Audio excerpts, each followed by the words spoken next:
So for people that don't actually know, and I'm one of those people, Okay. what, and I guess I should have started with this question, but what is the Chamber? Yeah. The Chamber is a nonprofit organization, and nonprofit can mean a little bit different for different organizations. So we are specifically a 501c6, and that is different than a C3. And the basic difference is that a C3 can qualify or does qualify, can write for grants. We cannot get any grant funding. We would have to go through a C3 to get any kind of grant funding. So that is why we're a membership-based organization. So our job is to support our members by providing strategic leadership, resources, and advocacy. And that's how our mission statement was formulated. So there are many, many, many different things that we do throughout the year. We have what we call standing calendar commitments, and those are things that are going to happen every single month without fail. So you can just mark your calendar that the second Tuesday of every month there's going to be a lunch and learn. And then it's our job to figure out what is on trend right now and what topics are pertinent, and like we said earlier, what's kind of happening that people are interested in or need to know more about. And then we have, like I said, other standing calendar commitments. And then we have big, large events throughout the year that we are able to promote our executive level sponsors through. We have different levels and different tiers for that. And then those events provide all of our members opportunities to come and be educated, to be marketed through sponsorship opportunities or speaking opportunities, to educate others. So, for instance, if you were a speaker at one of our events, you would be teaching or educating those in the room about what it is that you do. And so we provide that educational piece, or, you become a resource. So those events can be looked at from a number of different ways. And so we get super excited about those.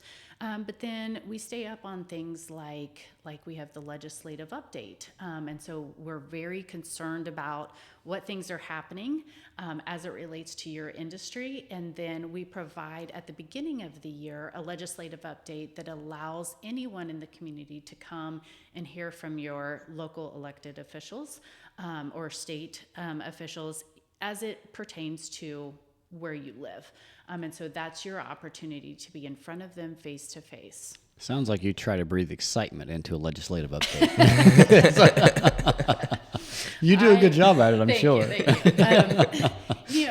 It is exciting from the standpoint of we get to be that vehicle or that platform that provides a service to our community. And to me, that's that make you feel good, tug at the heartstrings piece for the Chamber. That is part of our role. And so, yeah, that's for me is the exciting part. It may not have been House Bill 1153. I don't even know if that's a thing, but it may not have been that specific entity or bill that we're talking about. But just knowing that we're helping, that's, I think, the key piece for me specifically, is that we get to help so many people. We help our members, and then that trickles down to the employees that are within those industry leaders. And that, for me, makes it worth it every single day. How long have you been, I guess, in the current role then? 3 years. 3 years. Yep. Gotcha. It's obviously a passion. You can tell. Oh, thanks. You can tell through the excitement in which you're speaking and stuff like that it's not a job. It's a passion. You really do enjoy this, and the excitement that you bring to the room. Yeah. But we've known you for a little while and stuff like that now. So I would say that's generally it's genuine. Thank you. Well, and I hope that people do see the Chamber in that regard. When you do a job, I grew up kind of maybe old school. When you do a job, you better be doing it 110%. And if you are in a job that you can't give 110% to, then I don't think that you probably have that passion. So I don't think that I have ever been in a role in my career time where I haven't truly loved what I was doing. And passions change too over time. Absolutely. Yes, and yes. you can have more than one. Absolutely. 110%. Yeah. So it's not that. Yeah. Yeah. Yeah, I think if I were to nail down, like if you were to say, Dawn, you have to come up with one word that drives you, I would say help or support. I want to help people. If I look back over my time and all of the different jobs or career paths that I have taken, from what I'm doing now to coaching to being a mom, I get to help. And for me, that is like, if I'm not helping, then I feel like I'm not doing something well. Why am I right? breathing? So, I'm not fulfilling. Yeah. absolutely. I get that. So you'd say that's your favorite part of the job right there, the help. Yeah. The interaction, the relationships that you build with people in the community. We get to have a great knowledge base of how our communities work. And how all that works together. And that can sometimes be really confusing, still is to this day. But there are so many people in so many great positions that have the same passion that I have for what I do in their own industries or their own organizations. And to get to be a part of that, helping our communities so that people are, feel welcomed here and want to make this their home, or want, the kids want to come back and stay after they graduate, 110%. Like, this is a great place. It's a great place to be. It's a great place to work. It's a great place to live. And if I can help pass along some of that passion and excitement, 110% all in for it. The one thing that kind of segues into is, when we say community, community comes of all different sizes. So we have our immediately local community of, Decatur County, Greensburg and stuff. But how deeply do you get involved in working with either the surrounding, counties, the surrounding communities, and how quickly does that bubble and grow to a much larger community per se? Yeah, great question. So we obviously are very, very tied in locally, like you said. From the chamber standpoint, I know every single chamber director around us, have a great relationship with him or her, and stay in contact on an occasional basis. We have one chamber that's just outside of Decatur County that has leaned on us for quite a bit of support as they've gone through some serious transitions. And so that was, it's that help piece. Like, one thing that is so great about chambers is we are not a competitive industry. No competition. No, not at all. In fact, if let's just use Experience Ag, for instance. If you guys do business in a county outside of Greensburg or Decatur County, I would highly encourage you to be a member of that chamber. You want to be a member of the chamber where you do business or that you are wanting to do business. So think about what your customer base looks like. And every single chamber director would talk about that. So that was one of the things that, I didn't quite understand when I started with the chamber, but over time that, that concept developed, and I was like, this is really cool to not have to have that fear of competition. And I said at the very beginning, that's hard to get over from any at any level and stuff like that, to feel like you don't have to compete, like you're not, and that'd be real hard for someone that's sports driven. Right. I was just going to say at the beginning, I said that I'm a competitor. Oh yeah. So who do I compete with? I compete with myself. Like, I drive myself and the chamber to be better and to excel and to elevate to that next level, so that we can provide as much as we can possibly do with, 2 staff people for 360 plus chamber members. And so that's the competitive part for me, is what's that next big idea, and how can I better help or better serve our community and our members. So that's the competitive piece for me. Kind of a peer-to-peer organization is what it kind of turns into. And we have the opportunity to be a part of a couple of those. And it is kind of hard at first going into those types of situations, because you're like, man, tips and tricks of the trade, and I'm giving up my hard-earned, I've busted knuckles to learn this type thing. But once you get past that, and it is, and there's different stages in your life, you have that hold up at different places all the way through. But it is rewarding when you do get that, and you're like, I can share whatever I need, and he's going to do the same. It's going to be reflected right backwards, and it's really neat. It's really neat. And your organization becomes very large, very quick, with people you can lean on, because they go across the country pretty quick. Right. So, for the chamber specifically, one of the things that I think is our driving force, is watching members succeed. And so if I have given something to a neighboring chamber, or if an outside business outside of Decatur County has come to us for support, and that is bettering our members in whatever way, shape, or form, then that's a success. So if somebody is out there promoting our members, 110% all for it. Because the more that you guys succeed, the more that our members succeed, the better that we're doing, and the better our communities are doing. And so we want everybody to win. So, Yep. yeah. It's a pretty unique situation you get to sit into. Yeah. Yeah. I mean, because that's not a non-competitive environment is rare Right. per se. Because I mean, you look at 99% of the businesses in Greensburg, and I would say they're probably of some sort Sure. a competition, competitive relationship somewhere with that. Yeah.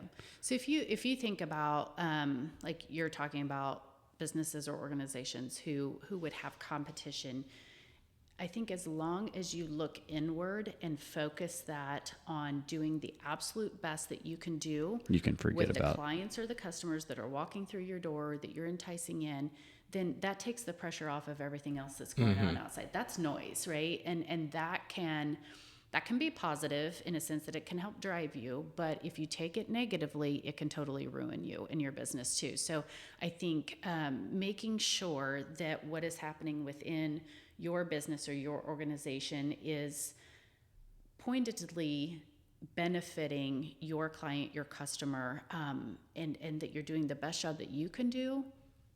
right. I mean, that's all you can control, right? So, just taking that inward look and making sure that you're doing your job to the best of your ability. And then the other things, do you have to keep up on trends? Yeah, absolutely. Is there going to be competition? Yeah, absolutely.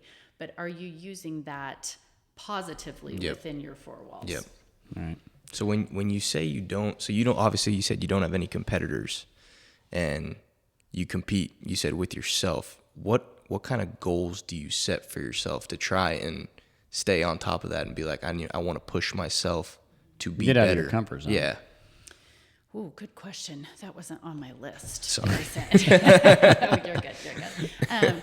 So I think honestly, one of my biggest things is making sure that I always, and I hate to use this as a cliche thing, but always give you 110%. So, things happen in life and we don't always feel good and we don't always like where we're at. But I have to put that noise aside and I have to give you my best. And so it's very important for me that the chamber team is 110% invested every single day. And so whatever those tasks are at hand, that we're doing it well. Outside of that, whatever those tasks are, we have to be creatively thinking about what that next thing is. So we were talking about social media earlier and just the digital age of things.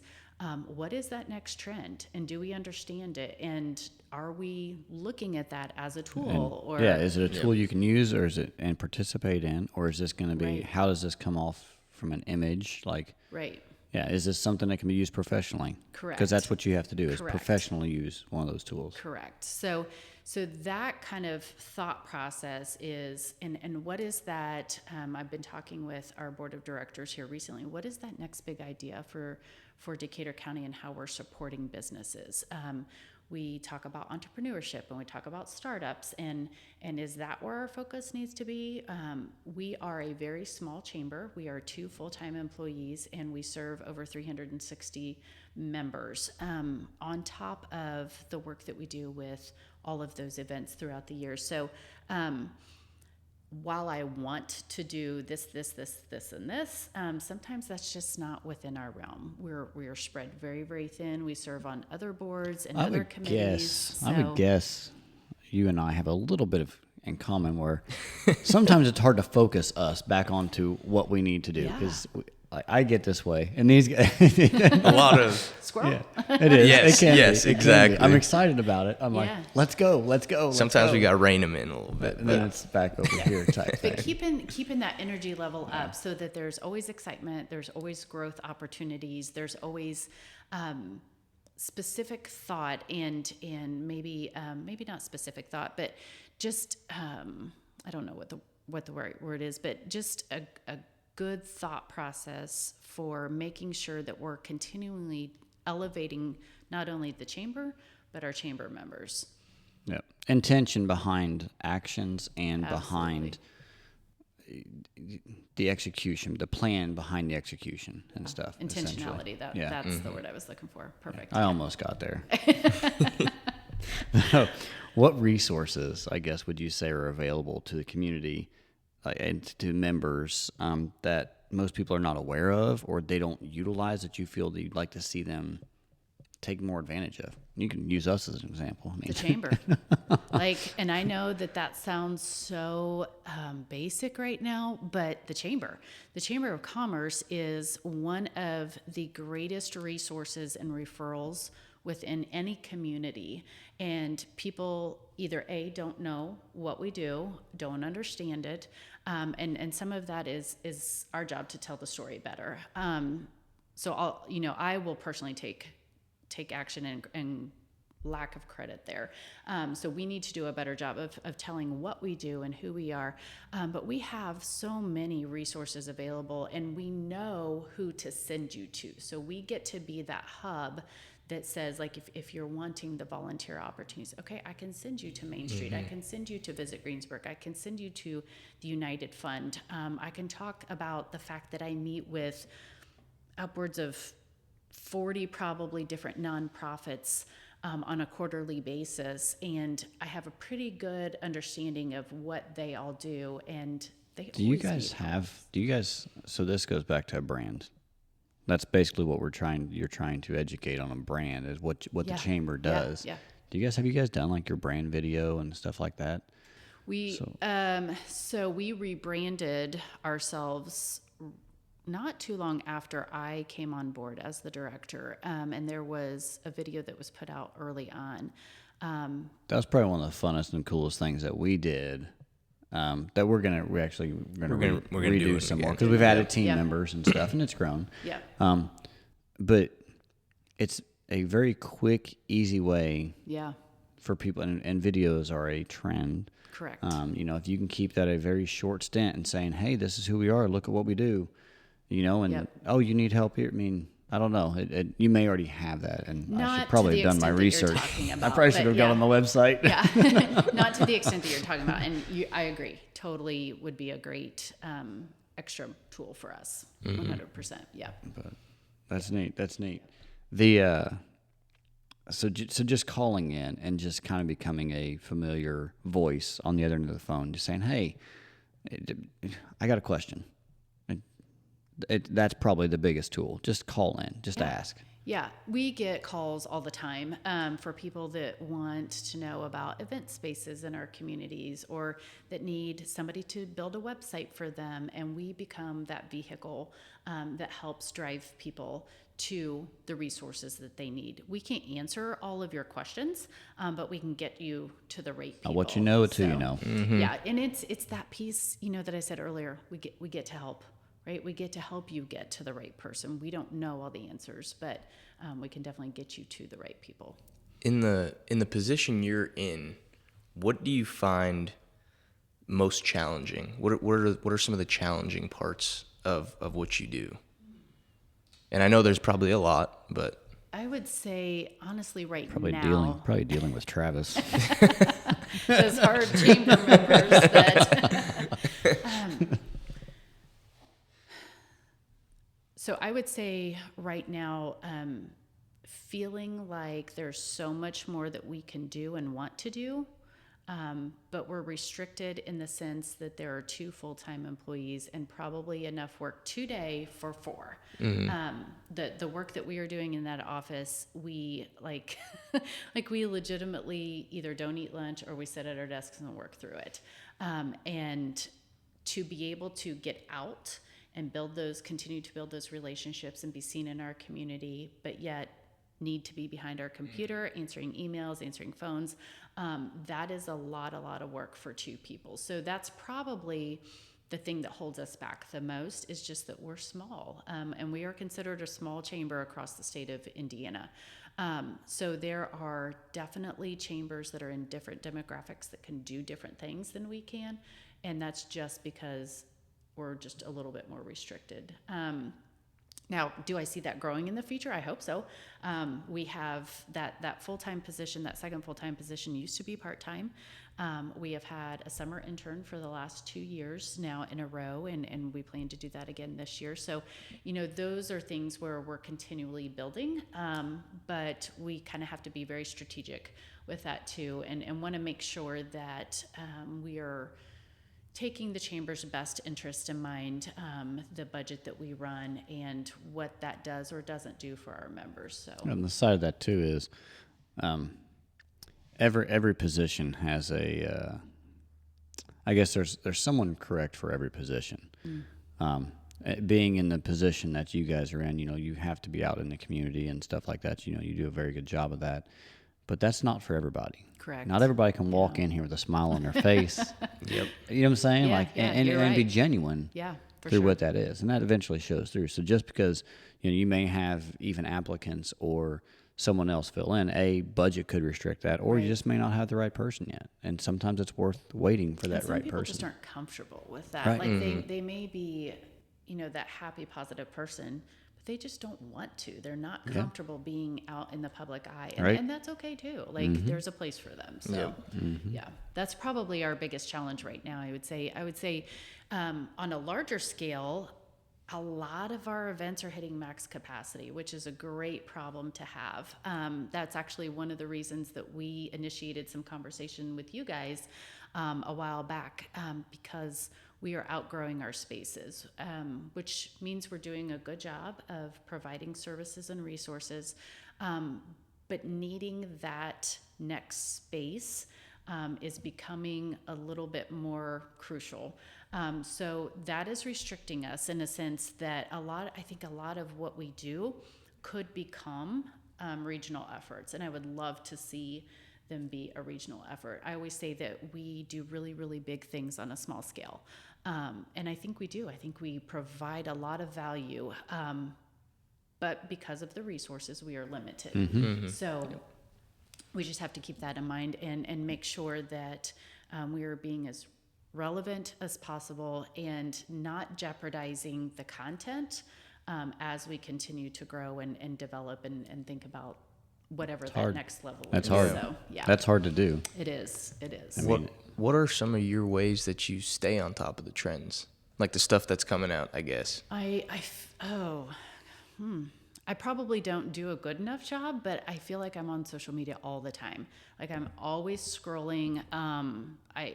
My kids laugh at me because I have a longer screen time than they do, when it gives you your weekly report and you're like, Mom, you were on it longer than me. And I was like, well, that's my job, right? Like I have to know what's happening.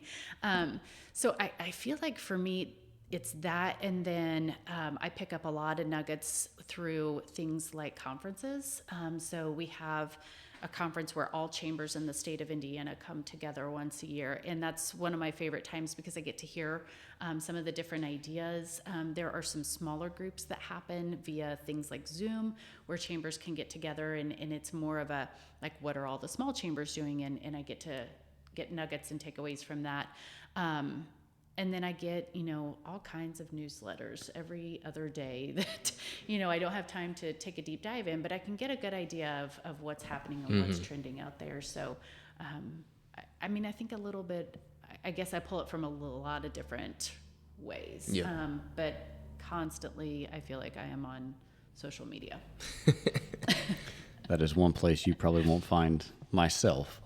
That's one of the different, when I was in high school, it was so easy to know what was going on because you just talk about it with your friends or, in school. And that's one of the differences I've noticed is, once you're out of the school environment, being able to stay on top of that kind of stuff is a little bit more challenging and just being involved with that. But yeah, social media, like tracking it on social media, that's Is that what? That's kind of would what your answer be? That's kind of what I would tend to Okay. say is tracking it on social media.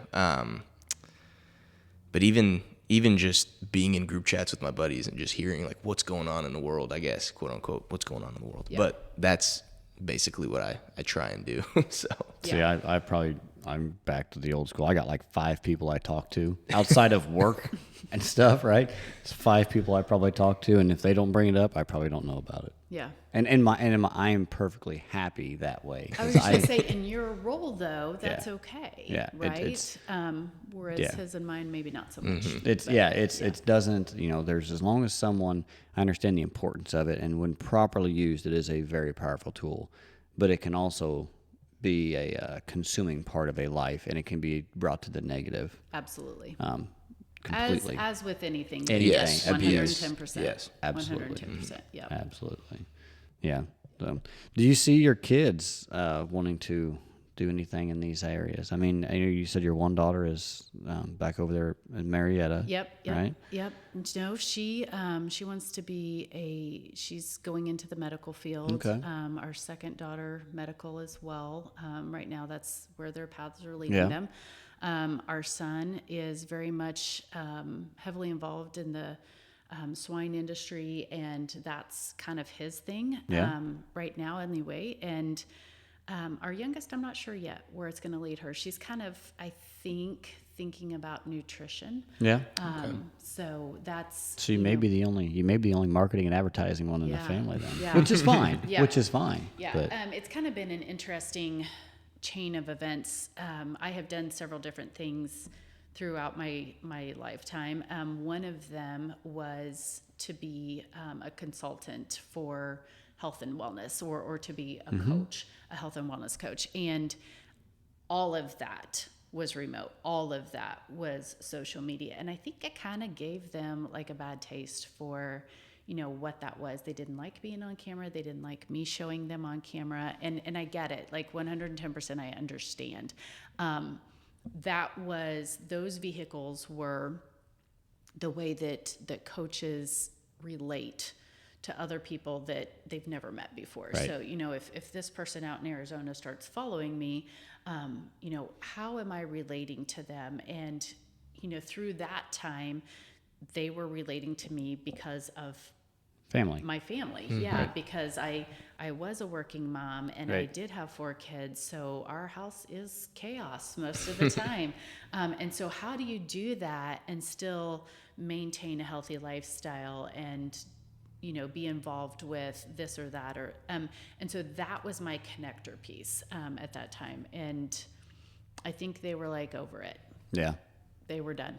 So but anyway, so no, I think honestly that part of my life is probably what has influenced our youngest with nutrition. She's very sports minded as well. She plays 2 sports in high school, and she's very concerned with not only just those sports in general, but her overall health and well-being. And so we think very, very deeply about what we eat.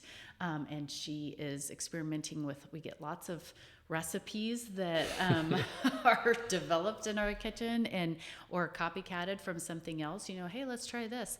Some are awesome. And you're like, oh. But it's kind of a fun little piece too, that it's still a connecting piece that you have with the family as they grow and stuff too. Oh, absolutely. Being willing to partake in that with them versus just say, sorry. Yeah.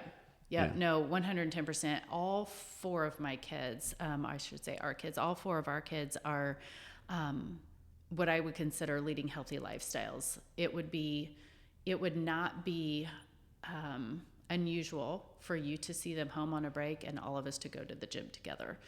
That's just something that we all are kind of passionate about. And it makes you feel good, and it's healthy for you, and you like it, so why would you not? And once again, it's a connecting piece with family that thinks it's fun. Yeah. If they didn't have any interest in it, you would probably have a different mindset about going while they're on break. Sure. Potentially. Sure. Yeah. Absolutely. So that's fun. That's fun. I thought that was kind of cool. You mentioned the whole sports management aspect because I actually almost went into sports management after high school. I thought about it. If I was going to stay in Massachusetts, I probably would have. Yeah. But then I came to Purdue. So you may not know a little bit of background about this guy. He's actually from Boston. He has no background in ag. Nothing. I grew up in Boston, Massachusetts, and then went to Purdue. So let's tip the table a little bit. So how'd you get here? It's a cool story. So my brother went to Purdue, and he started dating his now wife, Tiffany Springmeyer, who's from Greensburg. Yep. And so when I went to Purdue, I'd come back here and visit with him every now and then. And I kind of fell in love with the town and everything. And then I started getting some internships here. And that's what brought me to ag because Tiffany's dad farms. And so I'd kind of help around the house there. And I saw all that stuff. And I was like, I want to change my major to ag business. So I did. And I haven't regretted it since. So that's kind of how I ended up here. You just never know. Yeah. You never know what those connections are going to bring. And it's all about relationships, right? It's all about building those relationships and putting your best foot forward and having that positive outlook and an open mind to discover or, to listen to what people have to say and to try. I remember I got approached saying, hey, we got this option for this intern. I'm like, oh man, okay, narrow-minded, right? Well, he goes to Purdue. He's from Boston originally, right? I'm like, okay, this guy's I'm already building this picture of this guy in my mind. Like, he talks funny, right? He's probably got some crazy hairdo. Like, he's probably on his phone all the time. Like, I am not going to connect with this guy at all. I'm going to be so mad at him all the time, right?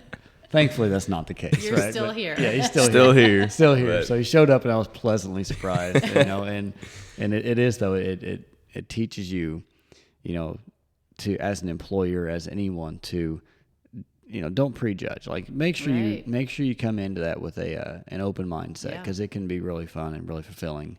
Through the whole thing, and that's been. I always laugh because I'm like, man, I thought this guy was gonna bleach blonde hair like some Fresh Prince like Bel Air look on there. So I didn't know what I was getting into. You know. So what do you miss from Boston? I'd say I definitely miss my dad. He still lives back there. Okay.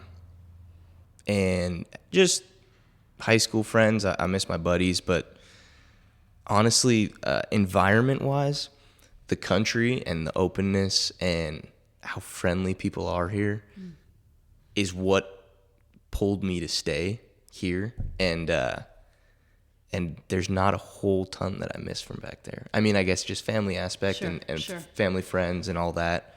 And every now and then, I guess maybe going back into the city, but I love being here. So that's awesome. Yeah. That's awesome. That's something that through a series of a couple of events that we are doing here in 2024, we're going to talk a lot about customer service and being that welcoming community and being open-minded to some changes as far as like how you conduct your business through,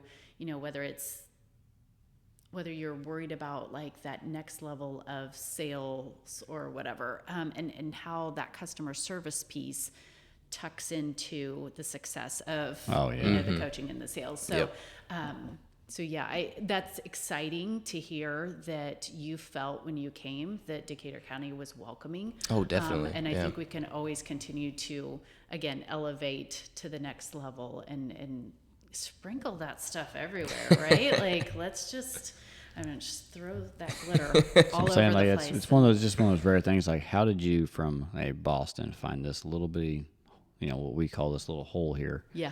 And then stay. Yeah. So it's pretty neat though. It's fun.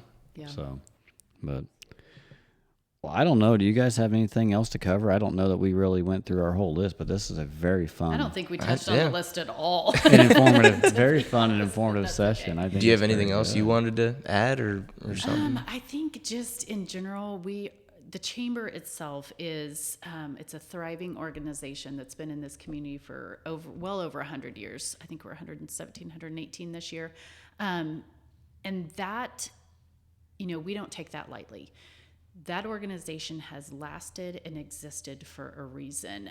So I think that it proves that we are relevant, that we are here to stay, and that we do provide support, necessary support for our businesses and organizations. And it is truly, truly, truly a joy to get to be a part of that, and to get to be a small piece of everybody's success. And we want nothing more than for everyone in Decatur County to succeed and to feel welcomed, like you said.